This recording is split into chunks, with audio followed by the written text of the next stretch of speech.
My own view is that if you look at the world energy situation, there are three demand areas, basically the United States, Europe, and China. And projections were very different 10 years ago for the future economies of two of those areas. Economies have slowed in both China and in Europe. And in the United States, something has happened which I think is really very, very significant. It's never happened in my career before. It started happening about 5 years ago. We leveled off in terms of vehicle miles traveled, and Americans are driving fewer miles today. Now, there are more of us, there are more cars that are being sold and manufactured every day, but at the same time, we're driving less. I think that's a very significant and probably important continuing change in our economy. There are two reasons generally given for it. Well, the high gasoline price was thought to have something to do with it at the time, but it hasn't changed since the downturn.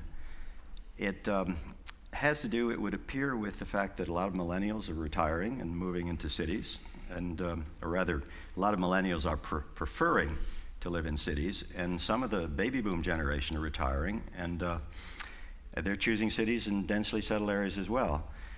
That has profound consequences, I think, for the future.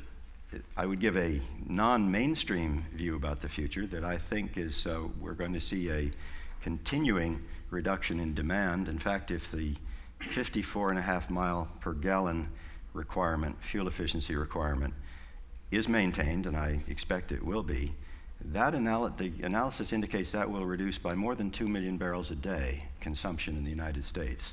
Similar things are happening in Europe. If you look then at the Chinese situation, they have a lot of shale gas. They haven't yet figured out how to develop it. It presents some other challenges that they're going to have to overcome. But if they dent even slightly for their economy, their demand for oil, what that portends is a reduction in demand in the three major areas that now constitute the most of it. You can look at then the supply and realize that a lot of countries have shale gas that have not developed it yet. I think they will find ways to develop it.